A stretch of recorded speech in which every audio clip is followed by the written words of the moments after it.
So, Hare Krishna. Thank you all for coming.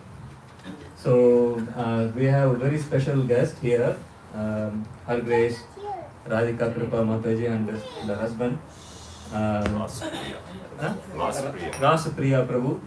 Both of them are visiting here from New Delhi, and they are the disciples of His Holiness Gopal Krishna Goswami Maharaj, who is a direct disciple of Srila Prabhupada. So they are very special. They have done a lot of service to the whole mission of Hare Krishna movement, or ISKCON in other words. And Mother Radika has been traveling around the world preaching Krishna consciousness, messages of Lord Chaitanya, and inspiring many people through social media directly and so many other means, and through publications of books. She has published many books. She has inspired many souls to come closer to Krishna. So we are very fortunate to have her here, and she has a background from Sikhism, and she embraced Krishna consciousness, and she is expert in both. She could combine both and give a nice, wonderful Krishna Katha, and make everyone's heart very warm and happy. So hope you all have very good evening now. Thank you very much for coming, and I hand over this to Mother Radhika.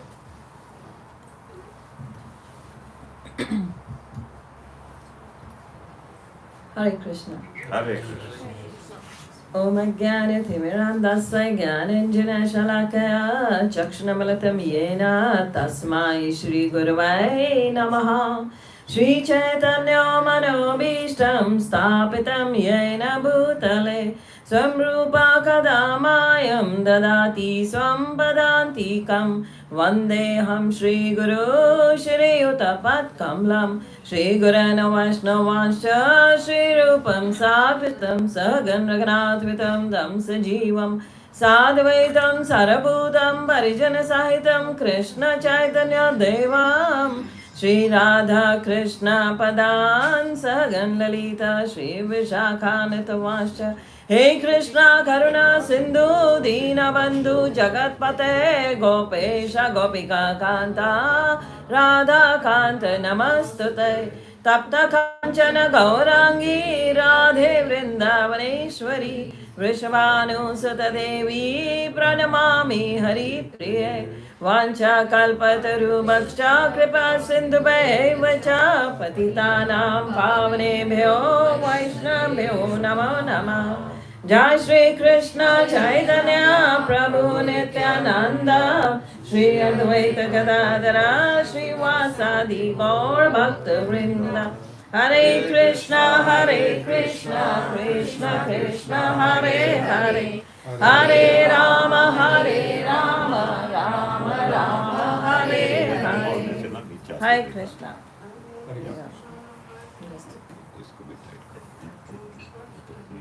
Haribol, everybody can hear me? Yes. So I'm supposed to speak in English, not Hindi. So I welcome you all for this session today. So we are all together here to celebrate Krishna consciousness. So Krishna consciousness is in us. It's there already in us, but it's in a sleeping state. We can't really get conscious of it. It's there, but we are not conscious of it. So Krishna says, I'm in everyone's heart. Because people often say, I don't need anything to go to a satsang or anything, to an association of devotees, because Krishna, God is there in me. Of course, he's right. God is there. But how many of us are aware of that God is there in us? And we sometimes want our children to take it. And it's very radical. We want our children to be Krishna conscious. But we are not Krishna conscious. We want everything best for our children. But we don't accept everything for us. Like we said, all the moral values, children should be very honest, very truthful, very nice to everybody, respect their elders, of course. And children learn from where? Children learn from what they see around them. They see how their parents are doing. What are they doing? They learn from there. You go to a temple or a gurdwara or a masjid or anywhere, if you bow down, the child will bow down immediately. You don't have to tell him to bow down, tell him or her to bow down. Immediately the child follows the parents. And if you don't bow down and you keep on telling your child to bow down, he would never do that. First thing he would say, why? Why should I? But when you are doing it, he is fully confident, oh yes, he has faith in his parents. So likewise, the faith works in spiritual life. If you have faith in Krishna, Krishna reveals everything. Sometimes we talk to people and we say, please come to Krishna consciousness, be good. It's not coming to Krishna consciousness, it's coming to the association of devotees to awaken your Krishna consciousness. You just have to come to the association of devotees, that's all. And you will awaken your Krishna consciousness. Krishna is the Supreme Lord without any denial. As Prabhuji said, I'm correcting him here right now, he said she embraced Krishna consciousness. It's not so. It's already there in the Granth Sahib, it's already there in the Bhagavad Gita, Krishna speaks himself. In the Granth Sahib, there is it's the Vani, it's the Gurus have spoken there. And they are bona fide spiritual masters, those who have spoken out there about Krishna. So that is why the Krishna consciousness has awakened, and it was by the mercy of my spiritual master that I penned down these books, because he always wanted me to write these books. I was not going to write it, but there's a beautiful pastime which I will just narrate to you how this book came up, the Vaishnava teachings in Sikhism. My background, if you'll go, if I go to my life story, it is already there in the many interviews I've given on the Hare Krishna TV, on the YouTube, it's there on my channel as well, that how I came to Krishna consciousness. So it is in the year, in my early days, in 1980s when I was in college, I had chosen the profession of a fashion designer. I'm a fashion designer by profession. So I passed out from a nice college of fashion designing at that time, very popular in Delhi, if you all know, it's South Delhi Polytechnic. So I'm a progeny from there, from the South Delhi Polytechnic. So I did my fashion designing there, and I started my business after my marriage. My husband was a builder's family, they were real estate builders. And we got married, and then I started my business after my marriage. And I was doing very well when I came to Krishna consciousness. When I met my spiritual master, I was already running my own business.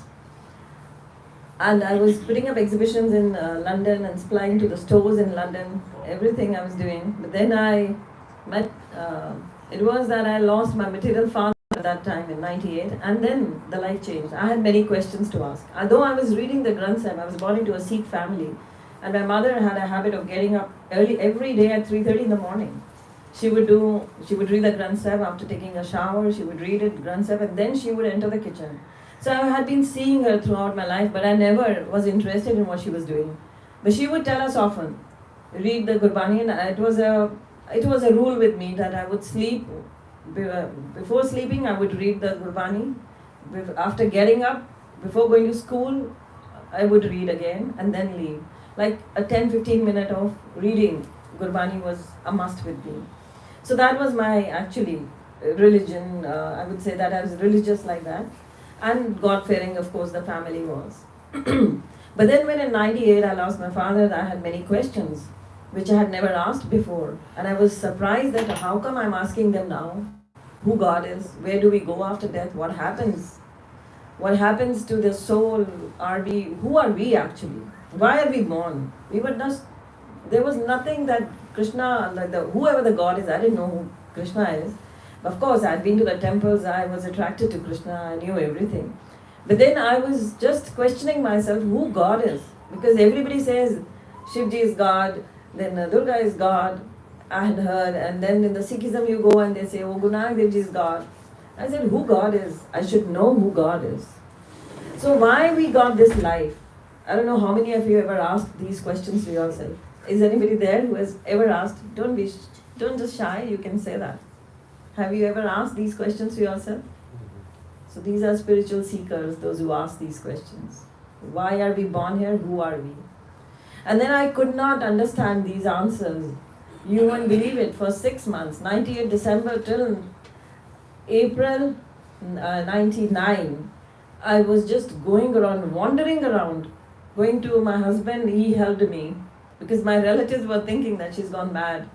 She's not doing her business. It was like slackening my business. I was not running it so efficiently now because I wanted these answers first. And then everything was happening as Krishna says. Shivji helps you, Hanumanji helps you. He's the greatest devotee. So my husband took me to Salasar. That's Hanumanji's Siddha Mandir is there. So I tied a thread there, asking Hanumanji who God is. People had come to tie threads for the material things. Ye wish pura ho jaye, that wish pura ho jaye. They were tying threads. But I tied a thread and asked Hanumanji, please reveal who God is. I want to know who God is in this lifetime itself. And then it was on 15th May 99, I reached Vrindavan.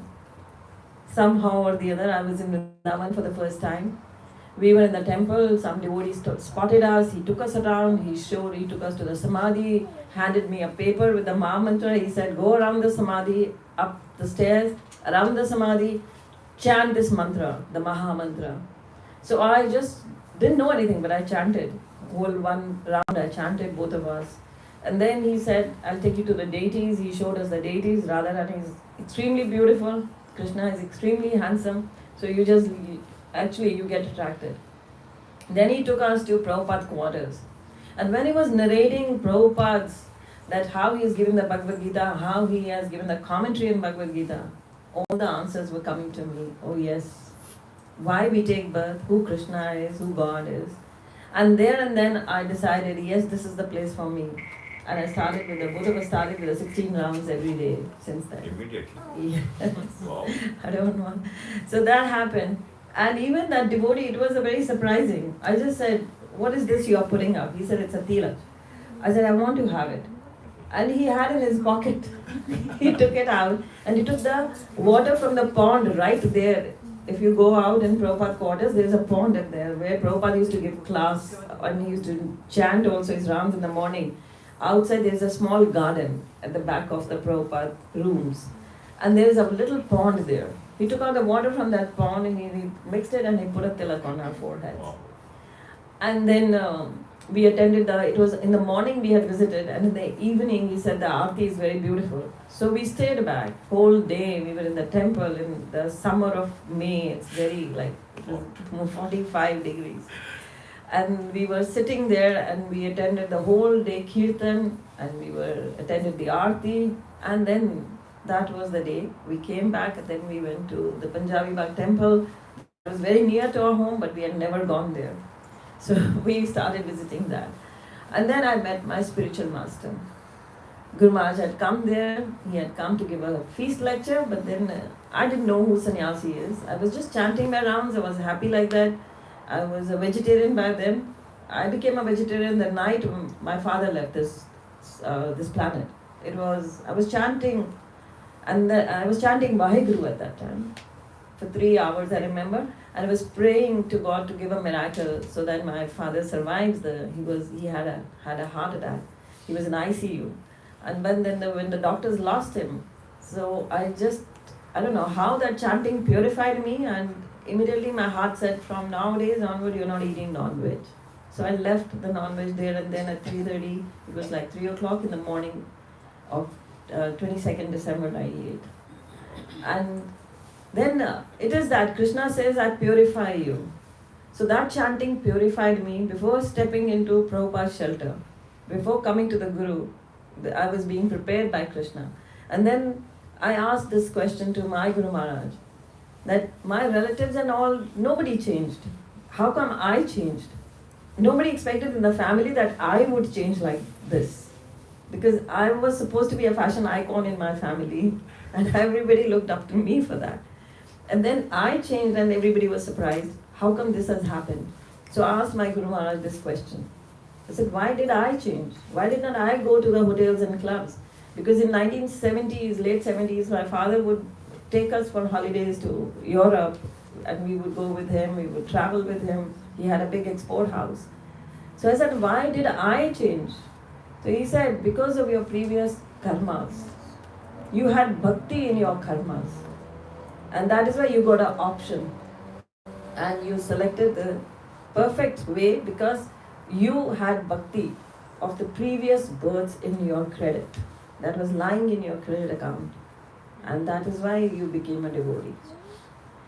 And that was the answer he gave me, a very satisfying answer. So I was so, we both of us actually then were totally enamored by Guru Maharaj. We were following him, we were attending all his discourses in Delhi. And finally in 2000 I stopped my business. My husband even stopped his business. He wound it up. He told his father that I won't be continuing with the business. I want to serve Krishna under my Guru Maharaj. And then both of us, we had small kids at that time, 8-year-old and 12-year-old. So then everything Krishna took care, all went well. They're all grown up now. So you see, Krishna consciousness is one thing that actually gives you pleasure. That gives you the real bliss. So first we have to take it to be an example, to give it to our children. So if we really want our children to be Krishna conscious, we want them to imbibe all the good qualities. First we have to become Krishna conscious. Because Krishna says, जैसे जैसे we actually हम जैसे जैसे जप करते हैं, the more we chant, more we purify ourselves. We don't come to know even. We think, everybody thinks, nobody thinks he's got any bad habits. Everybody says, oh, I'm a very good person at heart. But we are not aware of all the vices that we are containing in our heart. We have, Krishna says, lust, anger, greed. Everybody has that in their hearts. Lust is there, the lusty desires, even to have more power, more money, obsession for power, name, fame. Everybody is so obsessed with that. Then you have the anger. Anger is there in everyone. It comes out in the form of stress, anxiety, frustration. These are all parts of anger. Then the greed is there. So lust, anger, greed. Krishna says 3 gates to hell. So lust, if fulfilled, becomes greed. Lusty desires, if fulfilled, become greed in us.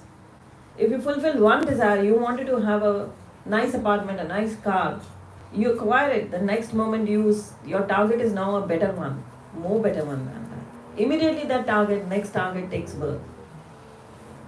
So greed comes up, and the lusty desires, if not fulfilled, turns into anger, frustration, depression. These are all parts of anger. So Krishna says these are 3 gates to hell. So lead a life that is very self-content. Win over your mind.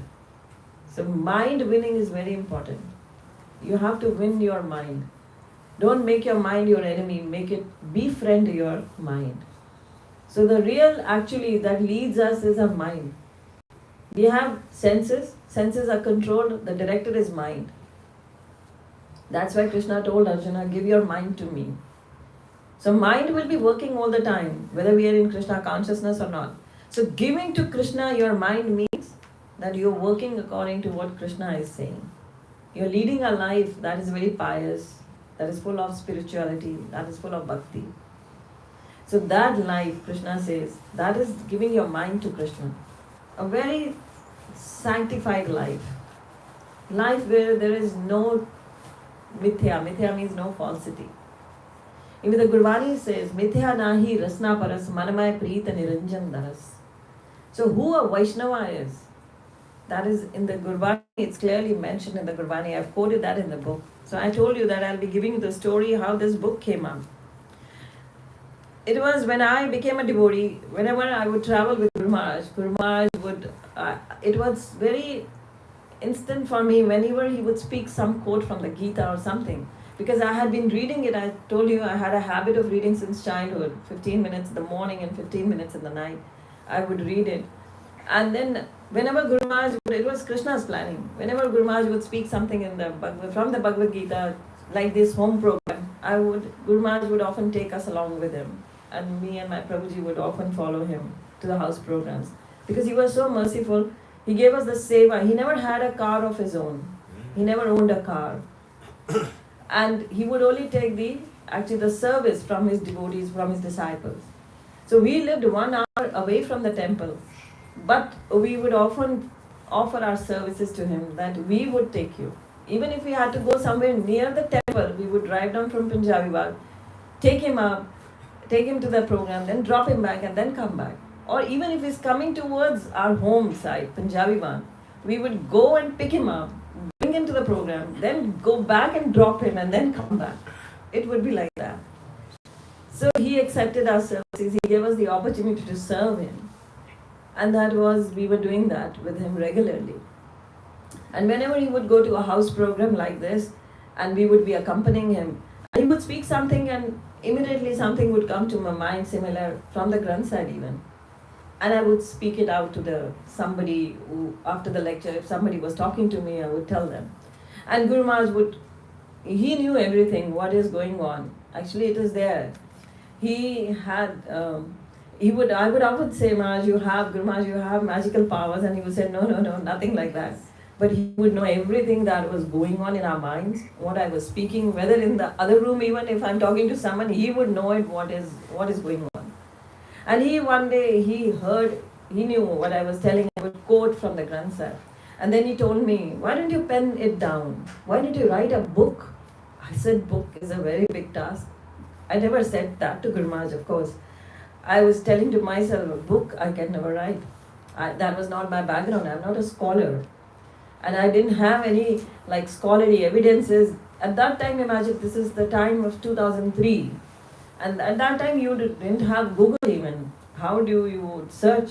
You have to go to the Shastras, keep everything around you and go deep into it and then take it out and pen it down, right on your computers. And then Guru Maharaj kept on telling me, more often he would say, in 2003, 4, 5 went on, 6 went on, the 7 came, 2007, we were in Vrindavan.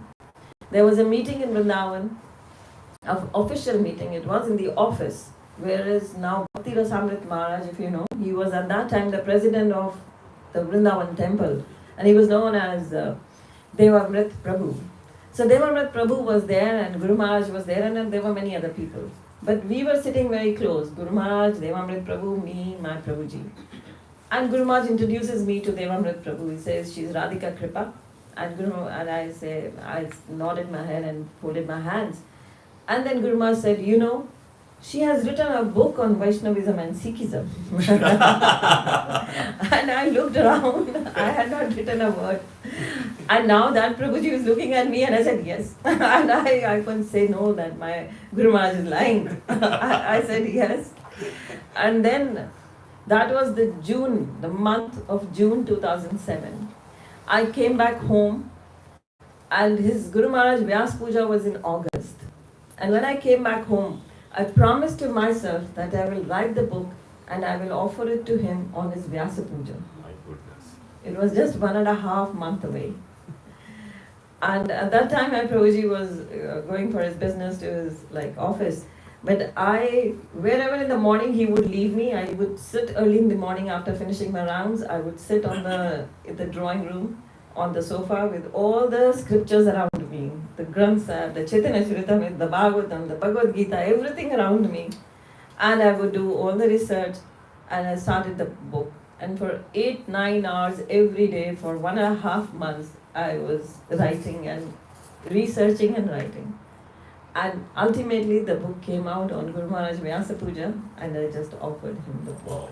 It was 2007. Guru Maharaj was very pleased. And he was so happy. He showed the book to the world. And then came after just few days, like a week later, his Vyasa Puja, there was the meetings of GBC meetings going on. And Guru Maharaj had gone to attend those GBC meetings. And he told Jayapataka Maharaj there about the book. And Jayapataka Maharaj also had a very beautiful relationship with both of us. He always used to travel and say that she is my favorite Shiksha disciple. And Guru Maharaj told Jayapataka Maharaj, and in the middle of the night, when the meetings ended there at 11:30 or so in the night, I get a call from Jayapataka Maharaj's secretary that Maharaj would like to speak to you. I said, yes, Maharaj. I paid my obeisances on the phone and said, and Jayapataka Maharaj tells me, he says, Radika Kripa, I've heard you've written a book on the Vaishnavism and Sikhism. I said, yes, Maharaj. How many copies can you give me? I said, as many as you want. And they said, tomorrow I'm flying to Hong Kong. I'm coming to Delhi, flying to Hong Kong from there. I want the copies. I said, yes, I will bring them to the airport.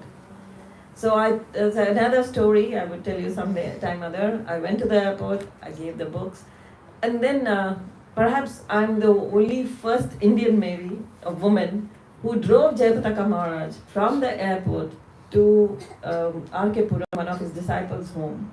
He sat next to me because he wanted to hear about the book.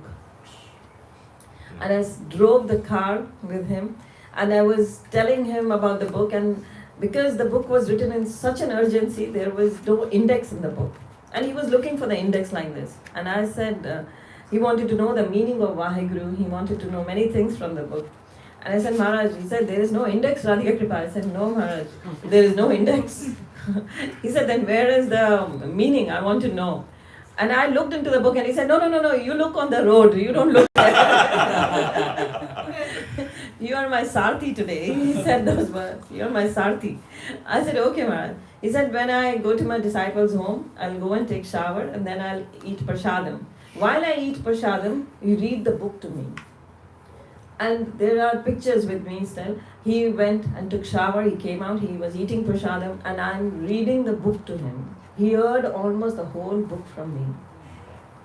And then he took the copies with him and he distributed them in all over the world.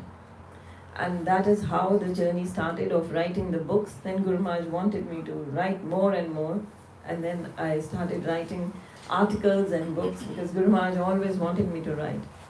So this book is it's a very important book because now I understand when I meet people, when they tell me that I became a devotee after reading this book, I feel so happy.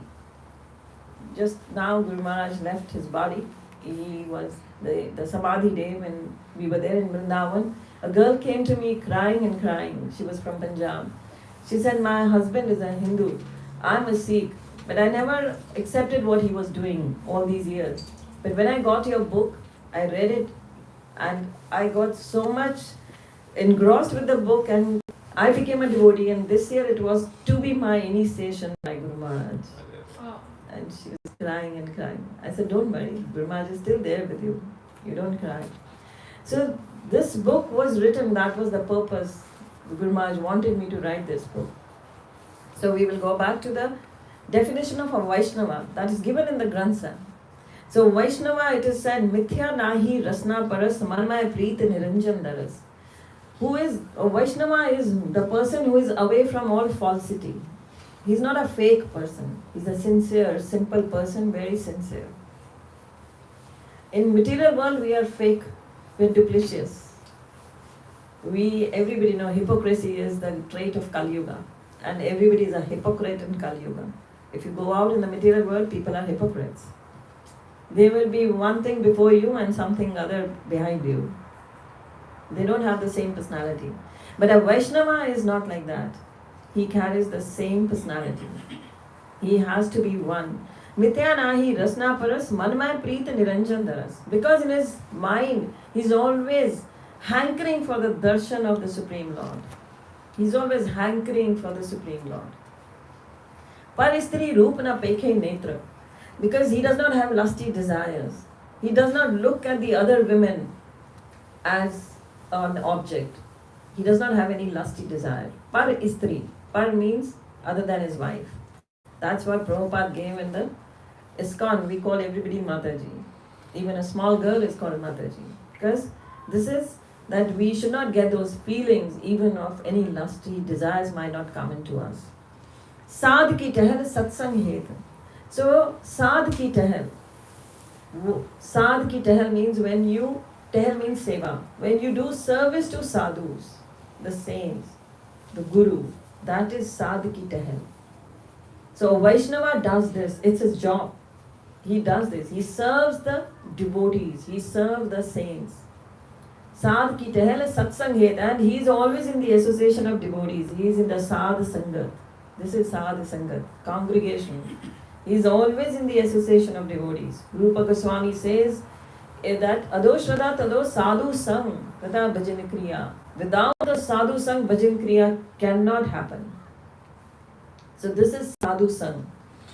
So association of devotees is a must in life. If we don't have association of devotees, we can never become devotees ourselves. We have to be in the association of devotees to purify ourselves. So sadhu ki tehel satsang het karan na sune kahu ki ninda. He does not do any Vaishnava prad. He does not listen to criticism. Neither he does nor he listens to any criticism. So ninda is very bad. Criticizing somebody is extremely sad. It will take away our Vaishnava qualities. So if you really want to be a Vaishnava, you do not criticize anybody. So every day in the morning from Padam Puran we do 10 Nama Prads we discuss. That we don't have to commit these 10 offenses. Those who are new to the ISKCON, they would understand that how ISKCON is so organized and so systematically we go. And it's identical to what I'm reading. This is Granth Sahib I'm reading. I'm not reading Bhagavad Gita, I'm not reading Padam Puran. But this is all there in the Padam Puran, it's all there in the Bhagavatam. In Chaitanya Charitamrita it's there. Chaitanya Mahaprabhu says that. And Guru Nanak Dev Ji met Chaitanya Mahaprabhu. He went to Puri to meet Chaitanya Mahaprabhu. So Karan na sune kahu ki ninda, sabte jane apas ko manda. He does not criticize anybody, but humility. He actually seeks himself to be the most lower than the blade of grass even. That's what Chaitanya Mahaprabhu says. That be humble, serve everybody, give respect to everybody without seeking respect for yourself. So sabte jane apas ko manda. Manda means out of everybody he says, all are good, I am the worst one. All are very nice, I am the worst. He finds faults in himself, not in others. That is this. Gur Prasad Bikhyate Parhare, Maniki Basana Mante Tere. Gur Prasad. Prasad means kripa, mercy. With Guru's mercy, he actually is able to remove the covering of illusion. Without Guru's mercy, this cannot happen. If my Guru Maharaj would not have blessed me, I would not have written this. I would not have researched this. I would have just known these all lines would have died with me. I would have never given to the world. So it was his mercy that he asked me to write this. And I had not written, and he actually said she has written. Because he knew this would be written. Because he was making it written. It's not I who wrote it, he wrote it all. I could not have done the research like this. Till the last day, I remember there was one verse which is the most important one that was left out. And I don't know how Krishna revealed it before me. I just opened the Granth Sahib and it was there. And it's identical what Chaitanya Charitamrita has that verse. If that would have left out, the book would have very less meaning. But that shloka is very important in this book. And that came out on the last day, I remember, when I was just giving it for printing. So that is Gur Prasad. It's only with the mercy of the Guru this happens. Maniki Basana Mante Tere. So our mind is full of all Vashna. Vashna means all lusty desires. This happens with the Guru's mercy that they go away. It's with Srila Prabhupada's mercy that we all are here together. That is why we can actually be out of all these lusty desires, they can leave us. So today Prabhuji took us to a Buddhist temple to see in Richmond. So there the screen, they had put up screens everywhere and it was scrolling on the screens that the attachment in this world is the root cause for all suffering. So that's right, that is the Maniki Basana Mante Tere.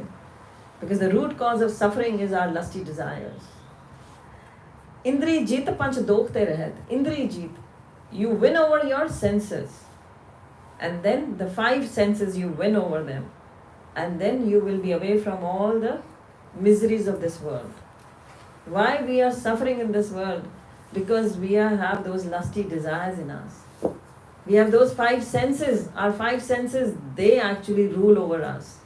So when we win over them, and the mind is the director. Krishna says, Mame Vanshu Jivaloka Jiva Bhuta Sanatana. Mana Shishtani Indrani Prakriti Stani Karshati. Krishna clearly says, you are suffering in this world because you are actually controlled by your mind. That is why you are suffering. Mana Shishtani Indrani. You made your mind the 6th sense. And that is now ruling over you. In Nanak Kota Made Ko Aisa Apras Vaishnav So Jis Upara Suprasan. So Nanak says, Kota Made Ko, out of millions and millions, one is like this. Vaishnav So Jis Upara Suprasan. He is Vaishnava on whom Vishnu is very happy. That is, he is Vaishnava. He's become a Vaishnava because Vishnu is very pleased with him. That is why he has become a Vaishnava. Person has become a Vaishnava. Vishan ki maya te hoy pin. Krishna says, Vishan means Vishnu here. In Punjabi we say like that. So he says, Vishnu ki maya. Even the people ask, everything Krishna has made. Even the tea is Krishna has made. Then why can't we drink tea? Even the onion garlic Krishna has made. Why can't we eat onion and garlic? So Krishna has made maya also. So this is his maya. And Vaishnava is the one who is actually Vishnu ki maya te hoye pin. He remains away from Vishnu's maya. He keeps himself in control. Krishna is testing our control. So he keeps himself, a Vaishnava keeps himself away from the Vishnu's maya. Krishna says, Mam maya duratya. In Gita he says in the 7th chapter. Devi Heshi Mam maya duratya. He says that it's my maya. And here the Gurbani says, yes, it's Vishnu's maya. So Vishnu has made everything. Krishna says, Am Sarvasya Prabhu, I have made everything. Everything is coming from me. I am the controller. I am everything. So it clearly says, Karam hovat hai, hove nahe karam. So we always says, Nishkam bhav se karam karna hai. So it comes here, Karam karate hove nahe karam. So Vaishnava does, what he does? He is always remembering Krishna. He is always chanting Krishna. He is always living for Krishna. He is propagating Krishna's message. So karam, that is nahe karam. His all karmas will be nahe karam. Akarma they will become. They will have no effect of this world. He will not suffer for his karmas because his karmas is nishkarma. Tis Vaishnava nirmala taram. So this is his dharma. The Vaishnava's dharma is what? Kaho pal ki ichha nahi bache, keval bhakt kirtan sang rache. He has no other desire, material desire. He is always engrossed in the kirtan of Krishna, Vishnu. He is always engrossed there. Keval bhakt kirtan sangrache, mantan antar simran gopal. So mantan antar simran gopal. In his mind, physically, and his mind, the subconscious level, and in his physical form, he is always chanting the name of Gopal. That is Krishna. Sab ubar hovat kripal. So Krishna is actually merciful to all. Aap dride avaro naam japave, nanak o Vaishnava param gata pave. So it says, aap dride. His full determination, with full determination, the Vaishnava chants the holy name of Krishna. And he makes others also chant. That is a Vaishnava. Nanak o Vaishnava param gata pave. So that Vaishnava will reach to his prime destination. He will only be liberated. One who chants himself with full determination and makes others also chant. He is a Vaishnava who is going to go back to Godhead. So there is more to be added to it, but then I have just read this. So this is a Vaishnava. So we all are trying to be Vaishnavas under the shelter of our spiritual master and Srila Prabhupada. So Guru Parampara ki blessings that are very much needed to make us pure Vaishnavas. So today we were actually, Prabhuji took us to on the road to heaven here, what we have. Which one? Road number 5. Yeah, we went there for the Buddhist temple and then we went to the Gurudwara as well. So in the Gurudwara when we entered, the Shabad was going on, and as he couldn't understand much, but he could pick up the word Gopal there. So in the Shabad, the Gopal word was there. And the Shabad was, it's very one of my favorites. Gopal tera arta, tu jinki bhagat karta, tinke kaaj savarata. So Gopal tera arta. In the Gurudwaras, actually the Aarti is done. In the prime Gurudwaras, it is done. The Aarti of the Granth Sahib, they do the Aarti and they sing Gopal tera arta. So the Aarti is done for the Gopal. Jo teri bhagat karte, those who chant your name, those who do your bhakti, you actually tinke kaaj savarata. So you make all their, whatever they are doing in this life and whatever they are doing, they will all become perfect in that. So you make everything perfect in their lives, those who chant your holy name. So I was telling him, this Aarti is actually sung by a Dhanna Bhagat. I'm going to give you that story of Dhanna Bhagat. I don't know how many of you know the story of Dhanna Bhagat. How many of you know? That Prabhuji knows? Okay. Mataji knows. So all the oldies, mostly all the oldies know, but the youngsters, they don't know. So Dana Bhagat, actually this is, when I was a child, my mother would, she would narrate these stories to me, and I loved this story.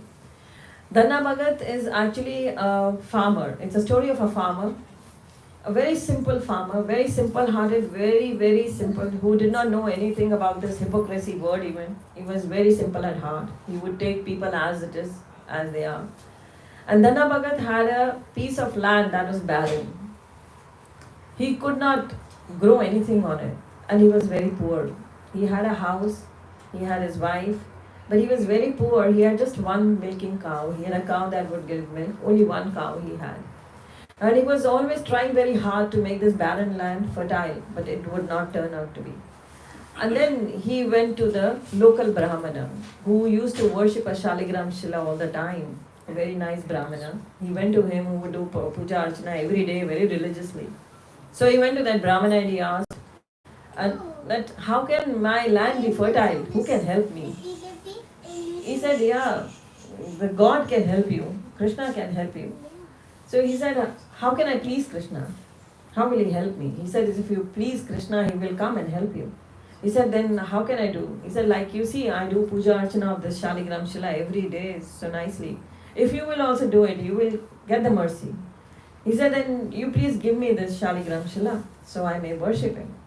So that Brahmana was very clever. He said, you have to give in return this cow you have. What you will give me? He said, I don't have anything. He said, you have a cow, you give that to me. Then Dana Bhagat, really very simple. Very badly he wanted Krishna to come and help me. So his sincerity was that he said, okay, the last possession he had, that cow, he gave away. And now this Brahmana was very clever. He did not give the Shaligram Shila to him. He picked up a round stone from the roadside and gave it to him. Now Dana is, in his simplicity, he took that to be Shaligram.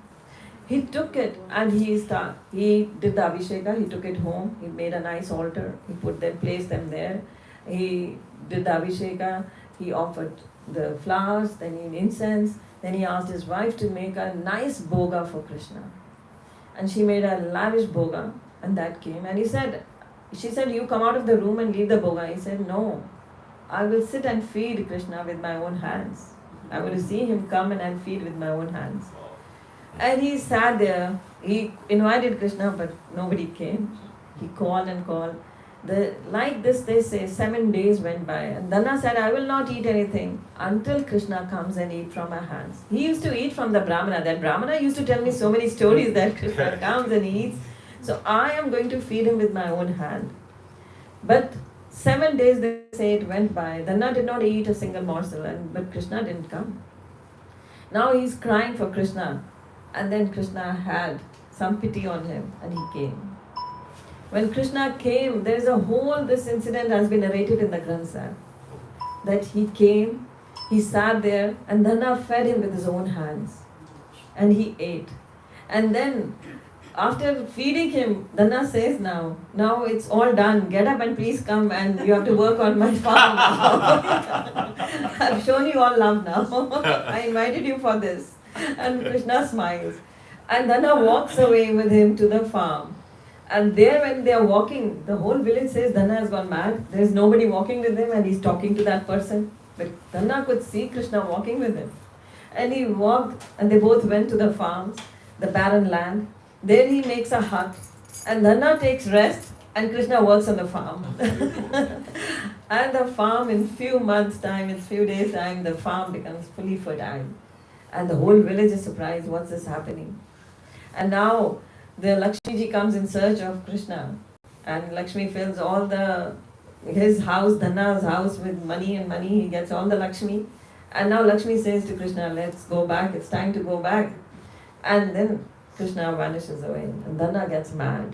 He can't see Krishna, where is he? He has become so attached to Krishna. He's searching for Krishna, and then this story is said to be on the borders of Rajasthan and Gujarat. He goes to, somebody says, if you really want to see Krishna, go to Dwarka. Then he runs to Dwarka. And there in the Dwarkadish, the temple, when he enters, he sees the Vigraha of Dwarka, and Krishna is standing, he shows his form there in the Vigraha. He says, here I am. And Dana he sings the Aarti. Dana sings the aarti, Gopal tera aarta, jo teri bhagat karte, tinke kanj savarata. So that is the story of Dana. So Dana Bhagat is glorified in the Granth Sahib.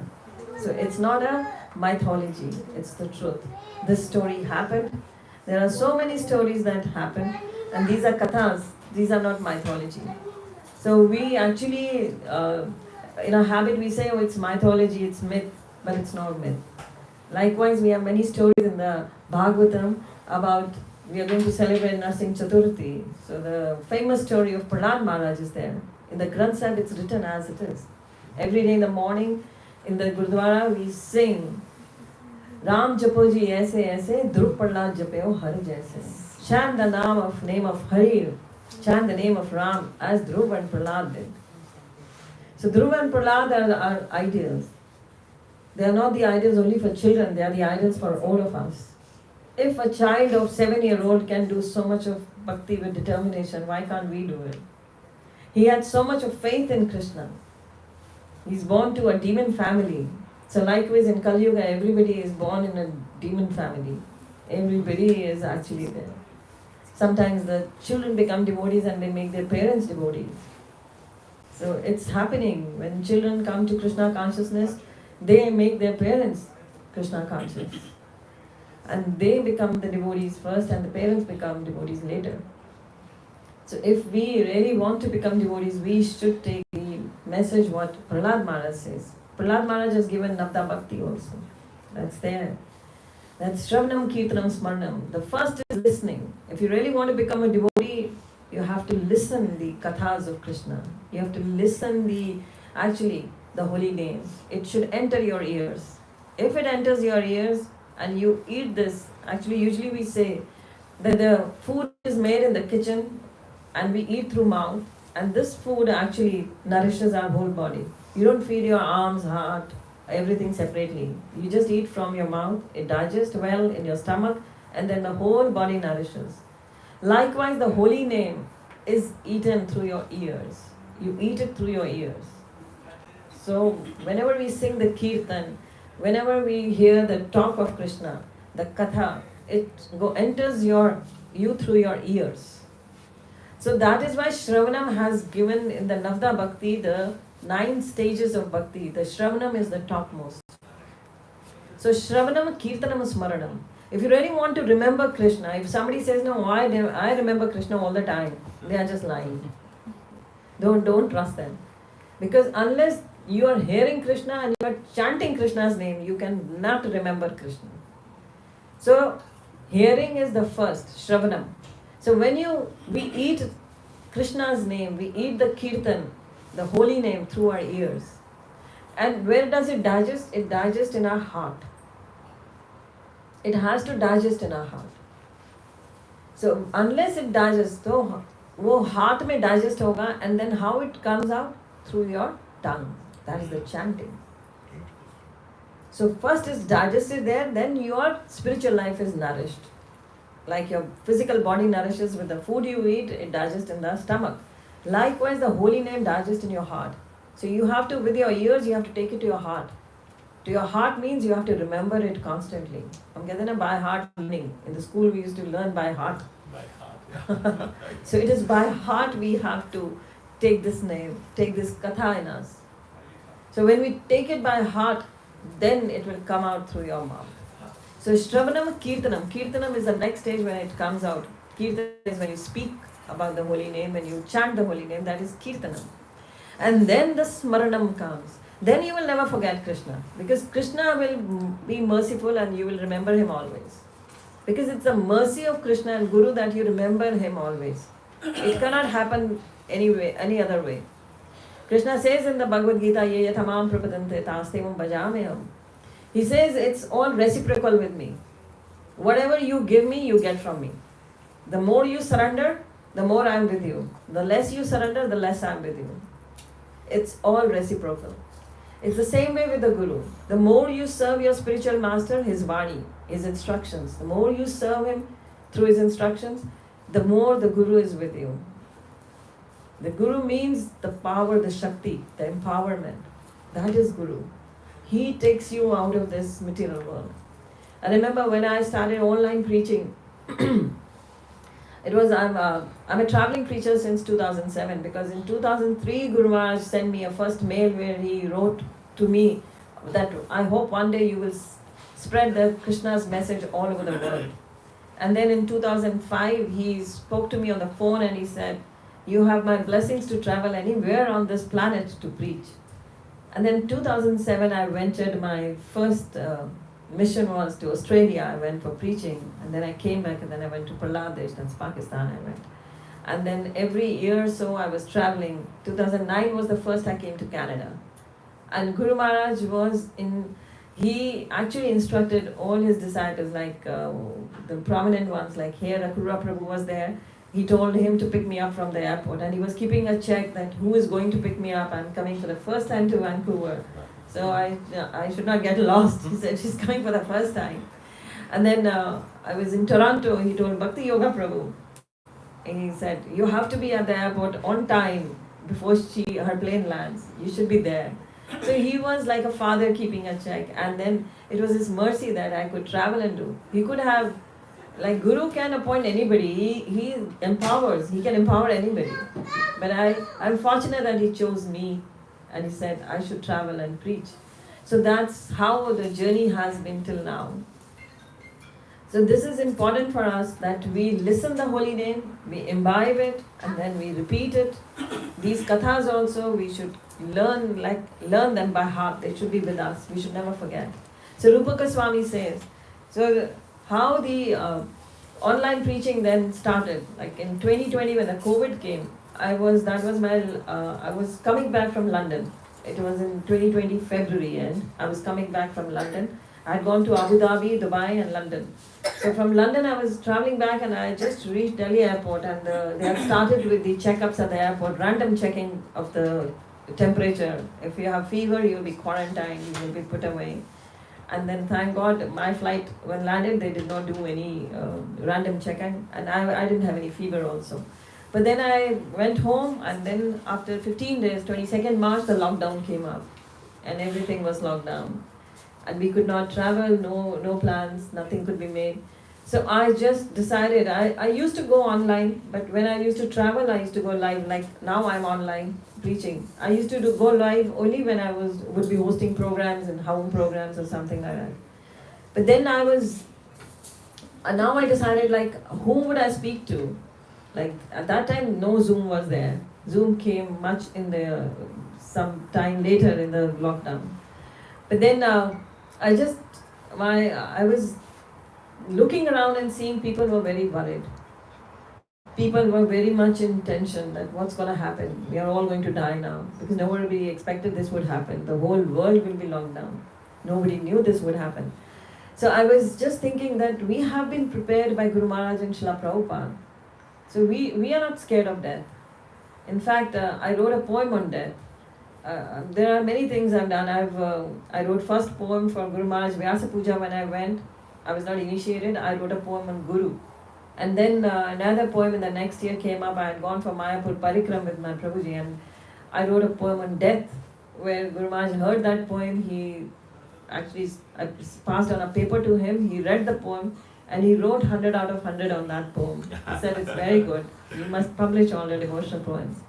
So I said, we have been prepared by Guru Maharaj, by Srila Prabhupada to face death. So we accept death. If it will come, it's good. We don't mind dying, because you find Krishna is going to be there for us. So, but people were very much scared from death. So my Prabhuji also said, my children also said, why don't you start giving lectures online? I said, who would come? They don't know me in the world. Who am I? He said, you just start. So I just started giving, and imagine what would happen. The 800 to 900 people would join me in the morning. And I would not give the lectures downstairs in my room or somewhere in there, because everybody would laugh on me. I'm just speaking in the screen, nobody's there. But I would go on the rooftop, on the terrace, and sit and give lectures there. And people would join in. And then they had so many questions. I would answer their queries. I would read their names. They were from all parts of the world. And then slowly they became connected to me. And then I made a WhatsApp group where over 2,000 people joined me. And then it was all mercy of Guru Maharaj. But as I said, Guru is so powerfully empowers you. It was all his mercy, all mercy of Srila Prabhupada and Guru Maharaj. And then he keeps a check on your humility also. When I told Guru Maharaj that my views are going up like this, the people are joining in, and then he says, Radika Kripa, do you want to be a celebrity or a devotee? I said, I want to be a devotee, Guru Maharaj. And both of us laughed. I said, yes, Guru Maharaj, I want to be a devotee always. I don't want to be any celebrity. He said, yes. And likewise, I had such a nice, sweet relationship with my spiritual master. So that he was my actually instructing master, Shiksha Guru also and Diksha Guru also. I would open my heart with him. And I don't know how many of you knew him personally. Prabhuji you knew him personally. Most of the people were very scared of him. I don't know, yahan par kaisa hai, but in India it was like, they were very like, keep a distance from Guru Maharaj. But with me it was like a father and daughter relationship. I would talk to him and I would open my heart with him, and he would always instruct me, and I would follow all his instructions. I would always say, your words are final for me. So this is how spiritual life is. When we say to Srila Prabhupada even that your words are final, our life actually becomes spiritualized. So I would go for questions. I can keep on speaking for hours and hours, but I don't want to keep you all, because everybody must be hungry. Yes. Yes, Prabhu. What is the last day you revealed that verse that you... Acha, the last verse. Okay, you remembered it. That was good. That's nice. You know that in the Chaitanya Charitamrita there is Ekla Krishna or Sarabhritya. So that is the verse that is there in the Granth also. Similar to that. I will just read it to you. In the meantime, others can just... What is the online you used, you're saying, for preaching? How did you start? I was going on a Facebook. Facebook. Yeah. In the Granth Sahib there is a shloka, says Kriti Mahla Pehla. That means Guru Nanak Dev Ji himself sings this shloka. Ek Krishna Sarab Deva Dev Devatma Atma Shri Vasva Deva se Jeko Janas Pev Nanak Tako Das hai Soi Niranjana Dev. And Chaitanya Charitamrita says, Ekla Ishvara Krishna Ar Sarabhritya Yara Yache Nache Setache Kare Nritya. So Krishna only makes you dance to his tunes. He is the only one. And here it says, Eka Krishna Sarab Deva Devatma. So there is only one Krishna. And rest are all demigods. And there is the divinity. He is the divinity of all divinities. And he is the divinity of the soul. And he is the Paramatma. And Nanak Tako Das hai. So Nanak says, I am the servant to that Niranjan, that Krishna. So that is the verse that was missing, and it just revealed to me. Hariva.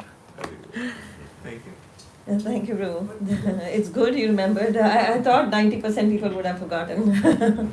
Yes, Prabhu. I have a question. Guru Granth Sahib is so big, huge. How you just take one verse out from? That's all Guru Maharaj can answer. Nobody else. And in this book, this has got even another scripture, Dasam Granth.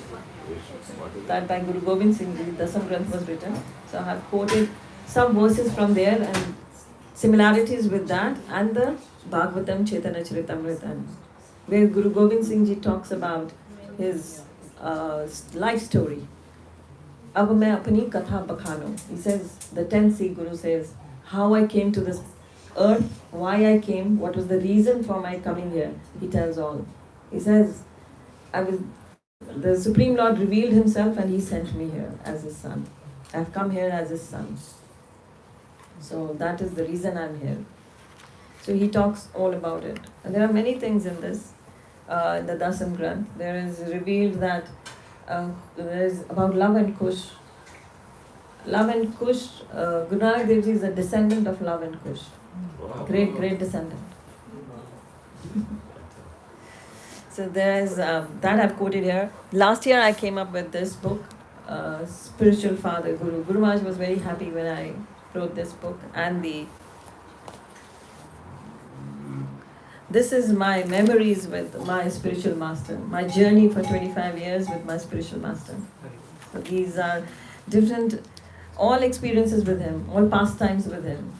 some are left out, but it's okay. But many are here. And he was very happy. He went through this book. He liked it. There are candid 200 pictures of Guru Maharaj with me, with my Prabhuji. And this book I wrote, Guru Maharaj was very, very happy. Last year it came out. And he especially gave a foreword to all these books he has given. And in this book he particularly wrote, "It's my pleasure to recommend the serious practitioners of both Vaishnavism and Sikhism this book that treads the steady path of faith to the Supreme Lord through the medium of the bona fide Guru, whilst establishing the underlying commonalities among the both the faiths." And he said here, the previous books are by her on Vaishnava teachings in Sikhism and Vaishnavism and Sikhism were widely appreciated, and it is encouraging that she is continuing her service to the Guru Parampara by presenting this new book, The Guru. So that's Guru Maharaj's blessings.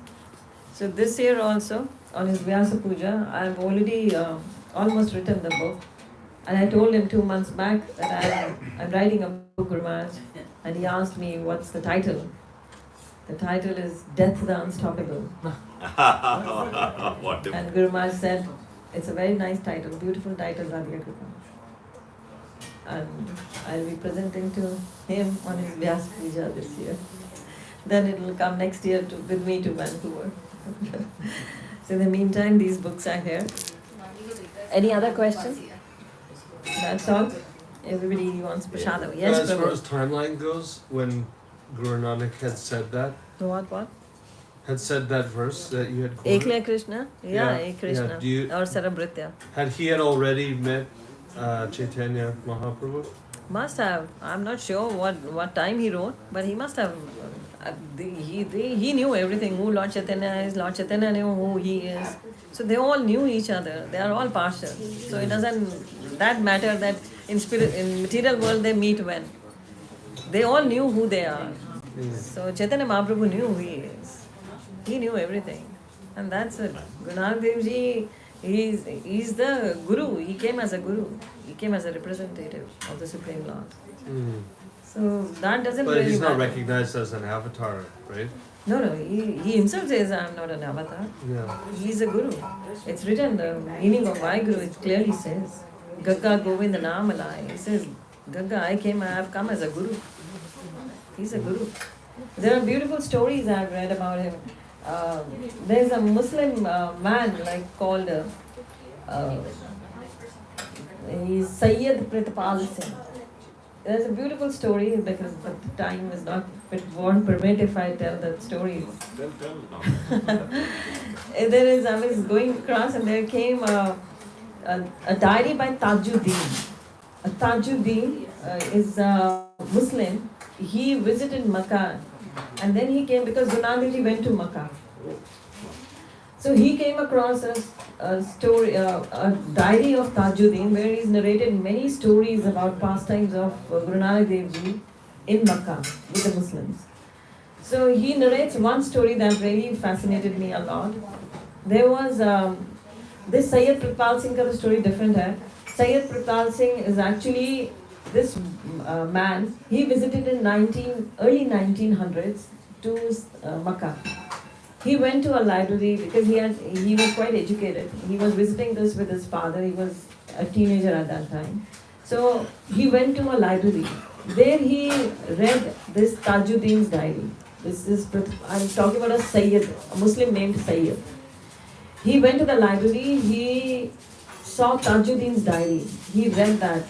It was in their language, the Farsi. He read that and he got so fascinated with Guru Nanak Dev Ji that he came over and he became a Sikh. And he named himself as Sayyid Pritpal Singh. He did not leave Sayyid, he kept that also in his name and he became a Sikh. His generations, descendants, they live in London. They are still there. But the book that changed his life was Tajuddin's diary. If you Google, it's there. In Tajuddin's diary, there is a very beautiful story where Guru Nanak Dev Ji every evening used to have such a program. He used to sit, and because he could speak Farsi, he spoke Farsi to them. And he would do all the katha and kirtan. And there was a lady who would come every day, sit at the back, She had a covered head and she would wear her this niqab. She would sit at the back. She would come every day without fail. Sit, listen and go. And Guru Nanak Dev Ji knew she is coming every day. And one day, and her husband was a trader actually. He used to go for trading to Egypt and other places. He used to sell things on the camel back, he would go. So once he was in a place near the border of Saudi, near the border of Makkah, where the Egypt and Makkah were, wherever they meet. So he was on that border, and the Muslims ka jo law hai, that is very, very, actually Shariat is very strong, where they kill a person for, killing is killing.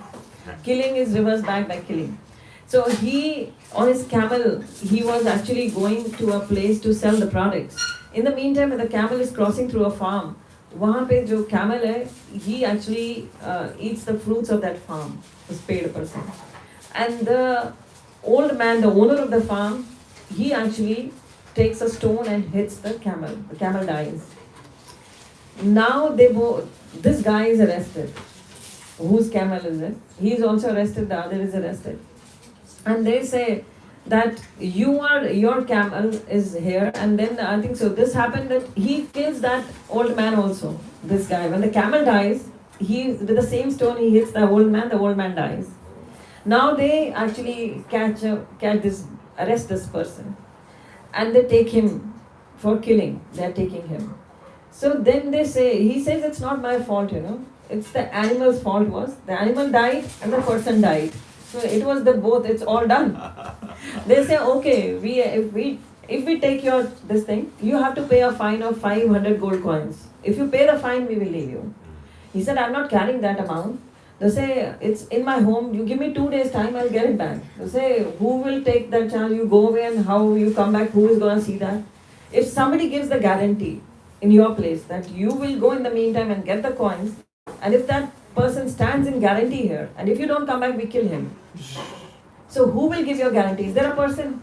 Then from the crowd, an old man comes up and he says, I stand for a guarantee for him. And that person is there for 2 days. This person goes home.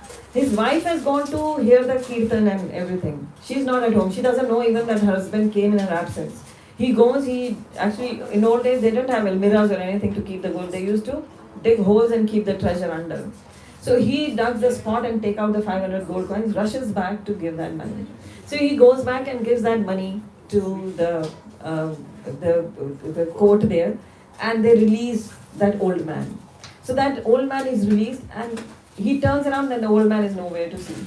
He's looking for him, he couldn't find him, he's gone. Now he comes back home, and then his wife is back from the kirtan, from the katha. She's sitting there. So she says, he said, where were you? She said, there is a Peer, Hind ka Peer. Guru Nanak Dev Ji was called Hind ka Peer. So she said, there is a Hind ka Peer has come. So you come with me, I will take you for the katha. Because everybody was actually criticizing her. Being a lady, she's going every day to listen to a Hindu Peer, she's listening. So, and everybody was criticizing her, but her husband agreed with her. He said, okay, I'll come along with you. Next day he goes there, and when Guru Nanak Dev Ji is giving the class, he's giving the kirtan and the class. When this man enters, he says, oh, this is the person who gave my guarantee there. Wow. He was standing there, he gave the guarantee for me. And then they both fell at his feet and they are blessed. So this has been noted down by Tajuddin in his diary. And that diary was read by that Sayyid boy when he visited Makkah in early 1900s. And he got the blessings and he became a devotee. So this is how it is, all is interconnected. So everything is there. So we just need to surrender to a guru to find it all. That's all. Krishna consciousness, actually what Prabhupada has given is this, that when we surrender to a bona fide spiritual master, everything is revealed to us. Everything comes there. Provided we are very sincere and we are humble. That's all. Hare Krishna. Yes, Prabhu. In the context of the farmer's story, who is taking everything at face value and meeting people like that, how to maintain peace at all the times in such chaos? Yes, only Hari Nam can help us. No way out. Because you will meet people like this all the time. It's not that you go to ISKCON also, you will meet everybody is a saint. Everybody is actually trying to become a devotee. So never ever get worried. Sometimes kya hota hai, we go to the temple and oh, we see there also they are fighting, there also they are like criticizing. So one should be very humble that yes, they are all actually trying to become devotees, but we have our own way. Our own consciousness is there. Our goal is there. So everybody should know their goal. My goal is this. So it's not that me and my Prabhuji also, he makes beautiful temples. Guru Maharaj gave him that service. And he has, the first service started with Srila Prabhupada's service. In Radha Damodar temple, if you go, the rooms in Radha Damodar temple where the Prabhupada rooms are there, they were refurbished. And he did it. They were totally made the same way as they were. Same material is still there. Actually, it was all taken out, cleaned, and then put back. And Yamuna Mataji, if you know, she was the person, Prabhupada disciple, who narrated everything about it. So he did the first service to Prabhupada then. And then he made the Punjabi Bagh temple. He founded the land. And then I remember so many stories are there with Guru Maharaj, how we showed him the land and then how it came up. Then he made the Faridabad temple. Then the Badshahpur, the Gurgaon temple. Then the Rohini, now the very recent which Guru Maharaj just departed after opening. It's a 100 crore project that came up, 2 lakh square feet. All designed by him, interiors, and Guru Maharaj was very happy. So another 2 temples he's making right now. So it is the service attitude. So problems come up everywhere. Both of us being for 25 years, there were problems. There were so many things around us. But we were focused. We both were focused. So never leave your focus. Don't get, because your focus becomes strong through the scriptures. ये scriptures हमारे को strong करते हैं. Danna Bhagat had full faith in Krishna. He took the words of that Brahmana as it is. So Guru Prabhupada gave the Bhagavad Gita as it is. He said, as it is. No conclusions. So when we take up the words as it is, you will feel the energy in you. Like the energy comes up. Guru is always there. He empowers you. When I started preaching online, imagine my Guru Maharaj tells me, the first year, 2020, August came, the Bhadra Purnima came, and ISKCON decided with Bhadra Purnima marathon, the Bhagavatam marathon. And Bhagavatam is not a very easy to distribute. It's a very expensive scripture. So very few people, they go for buying it. But imagine, Guru Maharaj said, Radika Kripa, I want you to do the Bhagavatam marathon. The Bhadra Punya marathon. And your goal is 1,000 Bhagavatam sets. Wow. I said, Guru Maharaj, that's a lifetime target. I haven't done till my life one Bhagavatam set. I have only purchased for myself. But I have never distributed a Bhagavatam set. He said, your target is 1,000. And you won't believe it. The first week itself, I had done 120 Bhagavatam sets. The first week itself. I just had to announce on my online that please get Krishna to your home. If you want blessings, get a Bhagavatam in your home. Because when I got a Bhagavatam, Guru Maharaj told me, I was not initiated at that time. Guru Maharaj said, do you have Bhagavatam? I said, I haven't read Gita as well. I have not finished my Bhagavad Gita. Bhagavatam is next level. He said, if you get Bhagavatam, by touching it, you will purify yourself. And immediately I got the Bhagavatam. And I got it. And that's what I told everybody online. I said, if you get a Bhagavatam, you will purify yourself.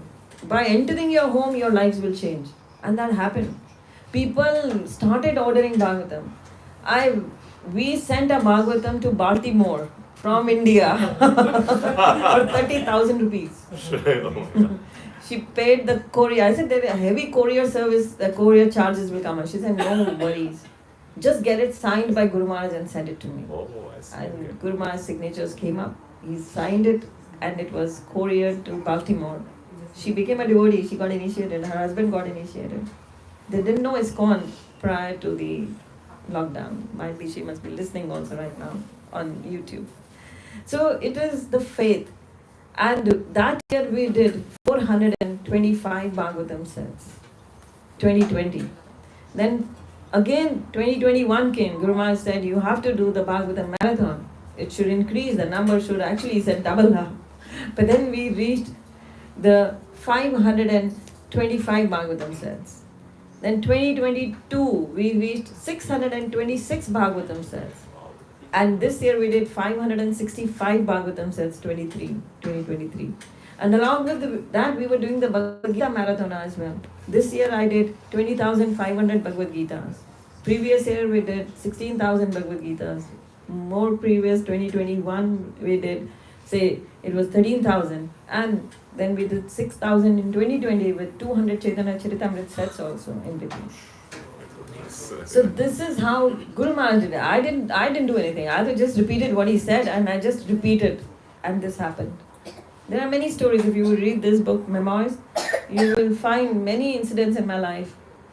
Even deaths of some of our relatives, my uncle, my mother, his father, how they passed away and how the last words of Guru Maharaj were always the right ones. It happened that way. So have faith in the spiritual master, have faith in Srila Prabhupada and do the chanting. So you will be able to face the world. Face is going to be crooked always. Krishna says, when did I say it's going to be happy, he says. I never said it's going to be a happy place. He says, it's going to be a very full of misery. You will be disappointed from your near and dear friends. You will be disappointed by your own children. You will be disappointed by everybody in this world. But not me. I will never disappoint you. But if you have faith in me, then. So our faith should be strong. So just the faith like Dhanna Bhagat, Krishna has to come, he will come. Srila Prabhupada ki jai. So we end the session here. Thank you everybody for joining in. If anybody wants these books, they can just contact me right here. And I have, yesterday we did good book distribution in the temple. And now only very few copies are left with me. Hare Krishna. And it's only the second day I'm here. Very good. So Prabhupada ki jai, Guru Maharaj ki jai. Shri Shri Radha Damoдар Bhagwan ki jai. God Premanande. Hari Hari Bol. Thank you.